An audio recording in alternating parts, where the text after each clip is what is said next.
স্বাগত জানাচ্ছি Rashid IT training সেন্টারের ওয়েব ডিজাইন অ্যান্ড ডেভেলপমেন্ট ক্লাসের। আজকের হলো পঞ্চম পার্ট। গত ক্লাসে আমরা ইনপুট নিয়ে দেখিয়েছিলাম। আজকের ক্লাসে আমরা খুব মজাদার একটি কাজ করব, যেটা হচ্ছে যে গুগল, এই যে গুগল যে পেজটি দেখতে পাচ্ছেন স্ক্রিনে, এই গুগল পেজটি কীভাবে তৈরি করে, যেটাকে ফন্ট এন্ড ডেভেলপমেন্টের মাধ্যমে আমরা তৈরি করব।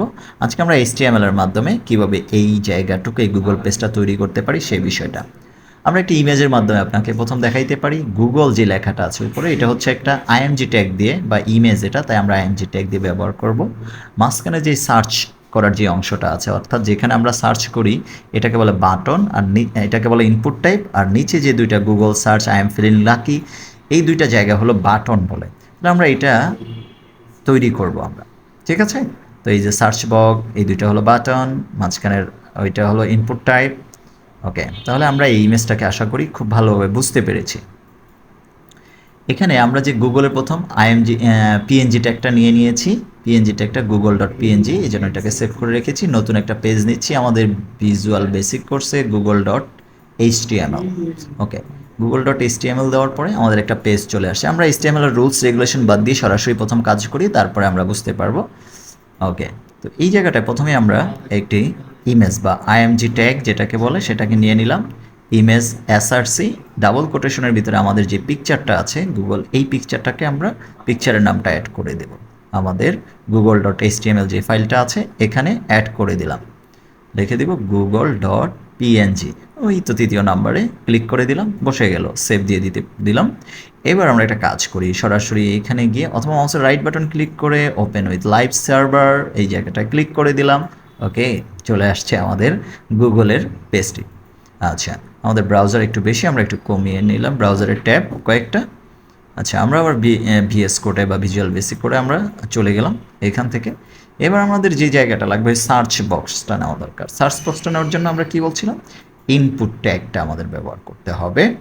ওকে, ইনপুট ট্যাগটাকে আমরা লিখে দিলাম ইনপুট টাইপ টেক্সট। যেহেতু আমরা এই জায়গাটায় টেক্সট সার্চ দিব, সরাসরি ইনপুট টাইপ টেক্সট, এই যে এই জায়গাটায় সার্চ বক্সটা বা ইনপুট টাইপটা আমরা ব্যবহার করব। ওকে, তাহলে এখানে টেক্সটই থাকবো। আমরা গত ক্লাসে কোথায় টেক্সট, কোথায় ডেট অ্যান্ড টাইম, কোথায় কালার, এই বিষয়গুলো থাকবে সেটা আমরা দেখিয়েছিলাম। ওকে, আমাদের এই যে পেজে লক্ষ্য করলে দেখুন চলে আসছে। তো আশা করি এতটুকু বিষয় আপনারা কমপ্লিটলি একদম ক্লিয়ারলি বুঝতে পেরেছেন। এরপর যে বিষয়টা আমাদের বাটন প্রয়োজন, বাটনে এক জায়গায় লেখা আছে যে গুগল সার্চ, এই জায়গাটায় আমরা গুগল লিখে নিলাম, দেন এই জায়গাটায় সামনে লিখে দিচ্ছি সার্চ। ওকে, গুগল সার্চ হয়ে গেল। এবার আমরা রিলোড দিই, দেখি আমাদের পেজে। ওকে, এই যে এই বাটনটাও আমাদের ক্রিয়েট হয়ে গেল, তৈরি হয়ে গেল গুগল সার্চ। তার পাশে লেখা আছে আই এম ফিলিং লাকি। এখন এই বাটনটা আমরা তৈরি করতে হবে। আমরা আরেকটা বাটন ট্যাগ নিয়ে নিলাম HTML এর মাধ্যমে, বাটন ট্যাগ। ওকে, এই জায়গাটায় লিখে দেই I am feeling lucky. Okay, lucky, কাজ কমপ্লিট। ওকে, আমরা আবার চলে যাই আমাদের ব্রাউজারে গিয়ে দেখি আসছে কিনা।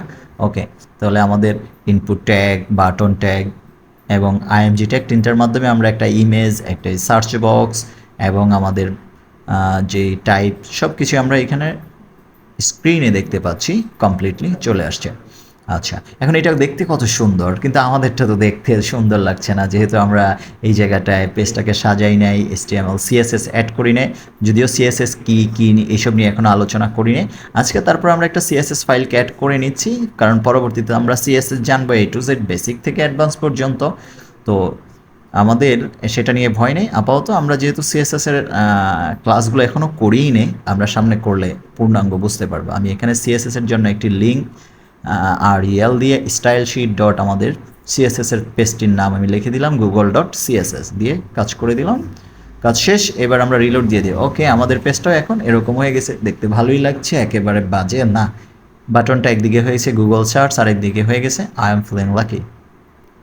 তো CSS-এর কিছু বিষয় আছে যেটা সম্বন্ধে একটু, যেহেতু আমরা এখনও CSS ধরিনি আপনাদের, এখানে CSS-এ width, margin, display, padding, okay, font size, margin top, margin bottom, ঠিক আছে, ফন্টের কত সাইজ হবে, ব্যাকগ্রাউন্ড কালার, ইমেজ কোথায় থাকবে, এই বিষয়গুলো নিয়ে আমরা CSS-এ পূর্ণাঙ্গ আলোচনা করব। তো আপাতত CSS-এর দিকে না যাই। তো আমাদের মূল বিষয়টা, যেহেতু আমরা আপাতত HTML নিয়ে কাজ করছি, তাই আপনাদেরকে HTML দেখানোর চেষ্টা করছি পূর্ণাঙ্গ, এবং সাথে সাথে যেহেতু দেখতে বাজে লাগছিল ক্যাসকেডিং স্টাইল শিটটা আমরা জানি না, তাই আমরা একটু সিএসএস অ্যাড করে একটি লিঙ্কের মাধ্যমে গুগল পেজটা আপনাদেরকে দেখানোর ট্রাই করছি। তো আজকের ক্লাসটা কেমন লাগলো, আশা করি সবার ভালো লেগেছে। তো আমরা একটু কাজ করি এই জায়গাটা থেকে, আমাদের এটা যেহেতু রুলস রেগুলেশনের বাইরে HTML এর, তো আমরা এখানে এক্সক্লামেটরি চিহ্ন বা আশ্চর্যবোধক চিহ্ন দিয়ে আমরা আমাদের মূল রুলসের ভিতরে নিয়ে আসলাম। এবার বডির ভিতরে আমাদের যে লেখাগুলো ছিল সেটাকে আমরা নিয়ে আসি, সিলেক্ট করে নেই, ওকে একটু ট্যাব প্রেস করি কিবোর্ড থেকে, একদম সুন্দর সাজিয়ে গেছে। এখন উপরে যে টাইটেলটা, এই টাইটেলটার নাম আমরা দিয়ে দিই গুগল, ওকে গুগল লিখে, আর এখানে যে আমাদের সিএসএস এর যে লিঙ্কটা আছে সেটাকে আমরা উপরে উঠিয়ে দিব। ওকে, উপরে লেখাটা কি চলে আসছে, এবার টাইটেল বারে গুগল চলে আসছে। এখন আমাদের আরেকটা জিনিস লক্ষ্য করি যে আমাদের মূল লিঙ্কটা, যে সিএসএস এর যে লিঙ্কটা বা ক্যাসকেডিং স্টাইল শিটের লিঙ্কটা আমাদের বডির ভিতর চলে আসছে। এটা মূলত থাকে হ্যাড ট্যাগের ভিতরে, টাইটেলের নিচে বা টাইটেলের উপরে রাখতে পারেন, টাইটেলের নিচে রাখাটাই বেটার। ওকে, সিলেক্ট করে আমরা এটা কাট করে উপরে উঠিয়ে দিই টাইটেলের নিচে, এন্টার প্রেস করে এই জায়গাটা আমি পেস্ট করে দিলাম। ওকে, আমাদের মূল যে পেজের সেখানে কোনো পরিবর্তন নাই। ওকে, ঠিক আছে, এখানে কোনো পরিবর্তন নেই, আমরা যেভাবে করেছি সেভাবেই হয়ে গেছে। তো আশা করি এই বিষয়গুলো আপনারা ক্লিয়ারলি বুঝতে পেরেছেন। তো আজকের ক্লাসটা কেমন লাগলো আপনাদের কাছে, আশা করি সবার খুব ভালো লাগবে। আমরা যেহেতু আপনাদেরকে একদম শিশুদের মতো টুকটুক টুকটুক করে আগাচ্ছি, যাতে করে আপনারা পূর্ণাঙ্গ ওয়েব ডিজাইন অ্যান্ড ডেভেলপমেন্টের বেসিক টু অ্যাডভান্স সব কিছু বুঝতে পারেন। আমাদের যে সিরিয়াল বাই সিরিয়াল আমরা নিতেছি সেই জায়গাগুলোকে। রশিদ আইটি হচ্ছে আধুনিক যুগ উপযোগী একটি আইটি প্রতিষ্ঠান। এখানে আপনি সকল কোর্সে বিশেষ ছাড়ে ভর্তি হতে পারবেন। রশিদ আইটির কোর্সসমূহ হচ্ছে Microsoft Office application. Microsoft Office অ্যাপ্লিকেশনের যে বিষয়গুলো রয়েছে তার মধ্যে থেকে কম্পিউটার ফান্ডামেন্টাল, অফিস অ্যাপ্লিকেশন রয়েছে MS Word, MS Excel, Access, PowerPoint. এর ভিতরে আপনি আরও পেয়ে যাবেন বাংলা এবং English typing. Basic to advance graphics design with project, যারা ফ্রিল্যান্সিং করতে চান তাদের জন্য এই কোর্সটি খুবই হেল্পফুল একটি প্রজেক্ট এবং সস্তা বলতে পারেন। ওয়েব ডিজাইন অ্যান্ড ডেভেলপমেন্টও রয়েছে A to Z, basic to advance HTML, CSS এবং jQuery। ওকে, সাথে আপনারা আরেকটি যে প্রফেশনাল আইটির ভিতরে অন্তর্গত digital marketing basic to advance course, সব ধরনের কোর্স, প্রফেশনাল আইটি দীর্ঘমেয়াদী কোর্স যেটাকে আমরা PGD post graduation diploma course যেটি রয়েছে সেই কোর্সটিও এখানে রয়েছে। সাথে রয়েছে আপনার কম্পিউটার প্রোগ্রামিংয়ে C, C++, পাইথন, জাভা এবং jQuery, এই বিষয়গুলো পূর্ণাঙ্গ ব্যাকএন্ড ডেভেলপমেন্ট শেখার ক্ষেত্রে এবং অন্যান্য কাজের জন্য প্রযোজ্য হবে। যোগাযোগ করতে পারেন স্ক্রিনে দেওয়া নাম্বারে 01575633789 অথবা 01716050131 নাম্বারে, অথবা নিচে সরাসরি যে গুগল লিঙ্কটি দেওয়া আছে বাসা নাম্বার 15 রোড 12 ব্লক 6 সেকশন 12-তে।